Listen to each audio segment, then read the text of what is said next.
Hello friends, welcome back to my YouTube channel. মই দীক্ষিতা ঋতুমণি বৈ আপোনালোকৰ মাজত আন এটি ব্লগ ভিডিঅ' আগবঢ়াই আনিছোঁ। আজি 1 ডিচেম্বৰ যিহেতু বিশ্বজুৰি এইডছ দিৱস উদযাপন কৰে, এই উপলক্ষে আমাৰ ভূগোল বিভাগতো আজি সৰুকৈ এই দিৱসটো অনুষ্ঠিত কৰা হৈছে। তালৈকে যাবলৈ যা যোগাৰ কৰিছোঁ। আহকচোন আজি ক'ত কেনেদৰে আমাক ছাৰ মেমে দিয়ে, কি কৰোঁ কি নকৰোঁ আপোনালোকৰ আগত দেখুৱাই থাকিম। তাৰ আগতে মই খুৰাহঁতৰ ঘৰলৈ যাব লাগিব, যিহেতু আমাৰ প্ৰথম ৰেলী আছে। এই ৰেলীত মোক হেলমেট লাগিব, হেলমেট যিহেতু মোৰ ওচৰত নাই। তো ফ্ৰেণ্ডছ, খুৰাহঁতৰ ঘৰত আকৌ এবাৰ লগ পাই আছোঁ। আহক।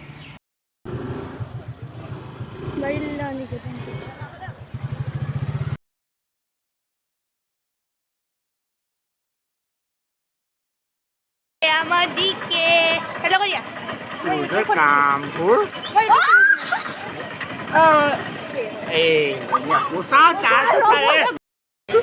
এখানে আমাৰ খুৰা ঘৰ আৰু স্কুল। এজনী ভণ্টি মানে এতিয়া ষ্টুডেণ্ট আৰু ক'ত আছে? অঁ নাইকা এয়া আমাৰ ছেকেণ্ড বছ জুনিয়ৰ ৰঞ্জন হাজৰিকা। এয়া স্কুল। হেল্ল' হ'ব দে, এতিয়া যাওঁ মই।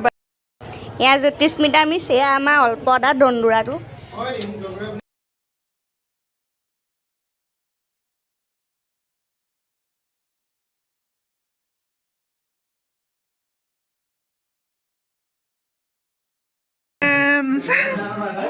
ভিডিঅ' তলৰ পৰা আৰম্ভ কৰিবি। এয়া ছাৰ।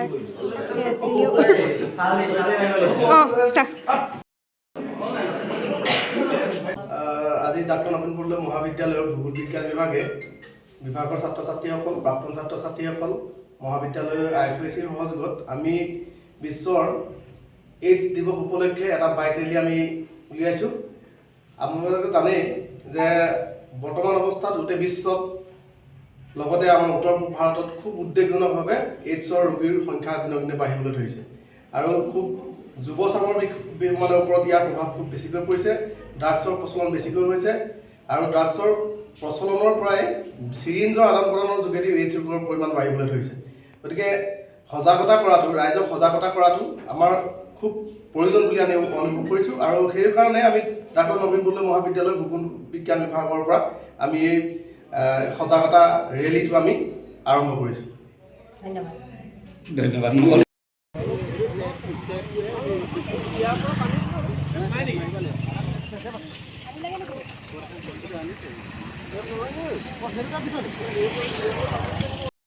নমস্কাৰ, মই সংগীতা হাজৰিকা, ভূগোল বিভাগৰ শিক্ষয়িত্ৰী। আজি যিহেতু এইডছ দিৱস 1 ডিচেম্বৰ, গতিকে তাৰ লগত সংগতি ৰাখি বিশ্বৰ এইডছ দিৱসটো আমাৰ ভূগোল বিভাগে উদযাপন কৰিবলৈ লৈছে।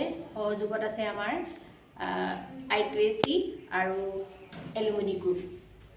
গতিকে আমি এই এইডছ দিৱস উপলক্ষে এটা সজাগতামূলক বাইক ৰেলী আৰম্ভ কৰিবলৈ লৈছোঁ আৰু আশা ৰাখিছোঁ ইয়াৰ দ্বাৰা যিটো এইডছৰ ভয়াৱহতা, সেই ভয়াৱহতা কিছু পৰিমাণে সংক্ৰমিত হ'ব আৰু লোকসকল সজাগতা হ'ব। সেই উপলক্ষে আমাৰ এই বাইক ৰেলী। গতিকে আহক, সকলোৱে সহযোগ হ'ব। ধন্যবাদ। আজি ডক্টৰ নবীন বৰদলৈ মহাবিদ্যালয়ৰ ভূগোল বিভাগৰ আৰু আভ্যন্তৰীণ মান নিৰূপণ কোষৰ সহায়ত আমি সহযোগত এটা বাইক ৰেলী উলিয়াইছিলোঁ। কাৰণটো আছিলে কি, বিশ্ব এইডছ দিৱসৰ যিটো তাৎপৰ্য সেইটো জনসাধাৰণক সজাগ কৰিবৰ বাবে। আচলতে এই যিটো ৰোগ, এই ৰোগটোৱে আমাৰ সমাজত এটা সামাজিক ব্যাধি হিচাপে অতি প্ৰসাৰতা লাভ কৰিছে, যাৰ কাৰণে সমাজত কুলসিত হৈছে আৰু এই ৰোগৰ দ্বাৰা যে আক্ৰান্ত হয় সেই ব্যক্তি যথেষ্ট এনেকুৱা ধৰণৰ ৰোগৰ আক্ৰান্ত হোৱাৰ লগে লগে তেওঁ শাৰীৰিক যিটো সক্ষমতা বা ৰোগ প্ৰতিৰোধ কৰিব পৰা যিটো ক্ষমতাটো লোপ পায় আৰু তেনেকুৱাত যিকোনো ৰোগে তেওঁক আক্ৰান্ত কৰিব পাৰে আৰু মৃত্যু হোৱাটো প্ৰায় নিশ্চিত হৈ পৰে। ইয়াৰ পৰা পৰিত্ৰাণ পোৱাৰ একমাত্ৰ উপায়টো হৈছে নিজক সুৰক্ষিত ৰখা, যাতে যিবিলাক কৰ্মৰ দ্বাৰা এই ৰোগ বিয়পা সম্ভাৱনা থাকে বা হয় সেইবিলাকৰ পৰা নিজক বচাই ৰাখিলে আমাৰ জীৱনটো সুৰক্ষিত হ'ব। আৰু বৰ্তমান সময়ত দেখা পোৱা গৈছে যে আমাৰ যুৱ সমাজৰ মাজত যি মাদক দ্ৰব্যৰ যি মানে প্ৰসাৰতা লাভ কৰিছে বা যেনেধৰণে তেওঁলোকক আগুৰি ধৰিছে, বিশেষকৈ ড্ৰাগছ সেৱনৰ দ্বাৰা আৰু ড্ৰাগছটো লওঁতে যিটো চিৰিঞ্জ ব্যৱহাৰ কৰাৰ ক্ষেত্ৰত প্ৰত্যেকজন যুৱক যুৱতীয়ে একেটা চিৰিঞ্জ ব্যৱহাৰ কৰাৰ কাৰণে এই ৰোগটো বিয়পাত যথেষ্ট সহায়ক হৈ উঠিছে। আৰু সেইকাৰণে যুৱ সমাজক সজাগ আৰু সচেতন কৰিবৰ বাবেই আমাৰ বিভাগৰ পৰা এনেকুৱা এটা কৰ্মসূচী আজি লোৱা গৈছিলে, যাতে আমি আমাৰ যুৱ সমাজক এই ৰোগৰ পৰা পৰিত্ৰাণ কৰি মানে মুক্ত কৰি ৰাখিব পাৰোঁ, তাৰ কাৰণে এই আমাৰ ব্যৱস্থা লোৱা হৈছিলে। ধন্যবাদ। সময়ত আমি সকলোৰে নিয়মৰ প্ৰতি মানি চলিব লাগিব। আমি এজন এজনকৈ বাইকবিলাক আমি লাইন পাতি শাৰীবদ্ধ হৈ যাম আৰু যাতে কোনো বিশৃংখল নহয় তাৰ বাবে মই সকলোকে অনুৰোধ জনাইছোঁ। গতিকে এইখিনিকে কৈ মই আজিৰ কাৰ্যসূচীটো এই ৰেলীৰ টেক অফ কৰিবৰ বাবে মই মহাবিদ্যালয়ৰ অধ্যক্ষ মহোদয়ক অনুৰোধ জনাইছোঁ। স্পীড লিমিটটো কৰি দিলে ভাল হ'ব। লাহে লাহে যাওঁ। নাই, মই আগাই গৈ থাকিম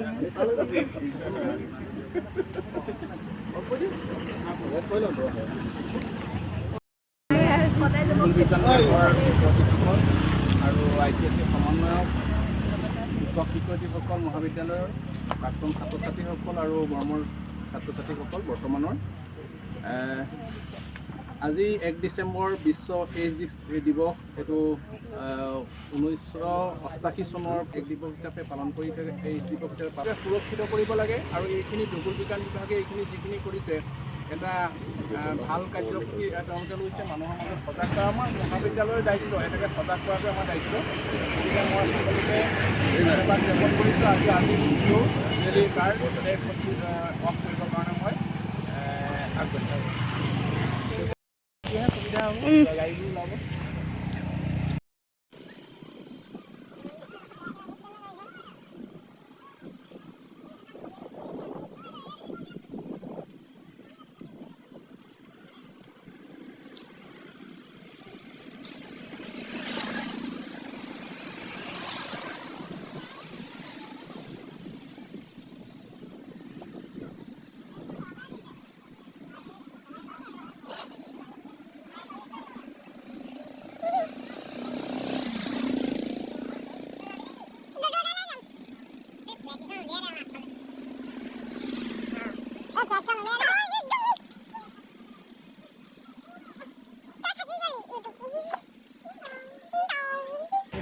মেমৰ লগত পাছা পাছে গৈ আছোঁ। এয়া মেমে ৰিবন দিছে। মেম আজি ওলাইছে আপুনি দিয়ক। আগৰবাৰ অভিযোগ আছিলে মেম বোলে নোলাইছিলে, এইবাৰ ধুনীয়াকৈ দেখুৱাই দিছোঁ। Thank you. গাড়ী আহিছে কালি, চাই ৰ'বা।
হিমান্ত প্ৰতিম ছাৰ, IQSC সমন্বয়ক। ছাৰ আজিৰ বিষয়ে অকণমান কওক। হয়, নমস্কাৰ। আজি বিশ্ব এইডছ দিৱস। আৰু এই এইডছ দিৱসৰ মূল কথাটো হৈছে যে আমি এই বেমাৰটোৰ পৰা সদায় আঁতৰি থাকিব লাগে, এই বেমাৰটোৰ পৰা হাত সাৰি থাকিব লাগে আৰু তাৰ কাৰণে আমাক জনসজাগতাৰ প্ৰয়োজন আছে।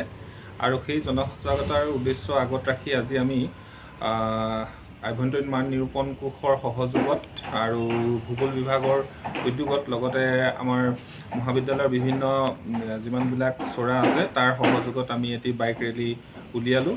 আৰু ইয়াৰ উদ্দেশ্য হৈছে জনসাধাৰণৰ মাজত এইডছ সম্পৰ্কে, এইডছ ৰোগ সম্পৰ্কে সজাগতাৰ সৃষ্টি কৰা। ধন্যবাদ। Thank you sir. আজি বিশ্ব এইডছ দিৱস। আমি আমাৰ কলেজত এটা বিশ্ব এইডছ দিৱসৰ উপলক্ষে এটা ৰেলী উলিওৱা হ'ল। ৰেলীটোত আমাৰ ছাত্ৰ ছাত্ৰীসকলৰ লগতে শিক্ষক শিক্ষয়িত্ৰীসকলেও অংশগ্ৰহণ কৰিলে। গতিকে এইটো এটা বেমাৰৰ পৰা হাত সাৰি থাকিবৰ কাৰণে এটা প্ৰচাৰ। Thank you. এয়া আমাৰ ভাইচ প্ৰিন্সিপাল মেম।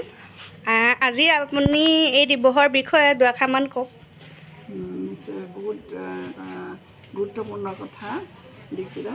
আজি বিশ্ব এইডছ দিৱস আৰু এই উপলক্ষে তোমালোকৰ ভূগোল বিজ্ঞান বিভাগৰ উদ্যোগত যি মানে চাইকেল ৰেলী এইডছ সজাগতাৰ কাৰণে চাইকেল ৰেলী উলিয়ালা, তাত নিশ্চয় আমাৰ ৰাইজ সজাগ হ'ব। কাৰণ এইডছটো এটা বৰ ভয়াৱহ এটা বেমাৰ, এটা সংক্ৰমক ৰোগ, যিটো মানে সাৱধানতাৰ অবিহনে যিটো নিৰাময় কৰাটো কঠিন। গতিকে তাৰ কাৰণে আমাৰ মহাবিদ্যালয়ে তোমালোকৰ উদ্যোগত, আমাৰ ছাত্ৰ ছাত্ৰীসকলৰ উদ্যোগত বা শিক্ষক শিক্ষয়িত্ৰীসকলৰ সহযোগত যিখিনি কাৰ্যপন্থা আজি লোৱা হ'ল, তাত সঁচাকৈয়ে আমি সুখী হৈছোঁ। আৰু এনেদৰে তোমালোকে এই ধৰণৰ ৰাইজক সজাগতামূলক কামখিনি কৰি পেলাই যাতে তোমালোকে তাৰ দায়িত্ব পালন কৰা, সেইটো মই তাত সুখী হৈছোঁ। আৰু তেনেধৰণৰ কাৰ্য আৰু ভৱিষ্যতে ল'বলৈ মই তোমালোকৰ আহ্বান জনালোঁ। বহুত ভাল কথা দীক্ষিতা।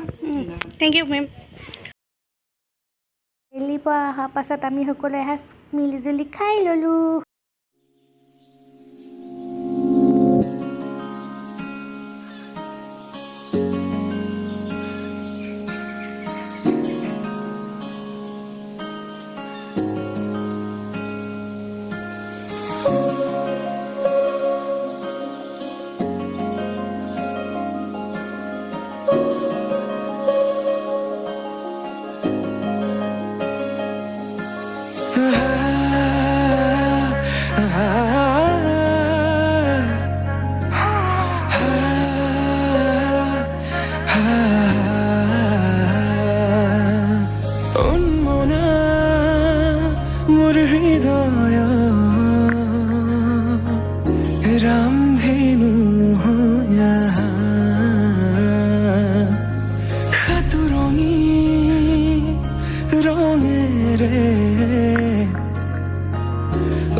তোমাকে দেখি দুটি নয়নৰ কি যে তুমি মোৰ, মই তোমাৰ, এক হৈ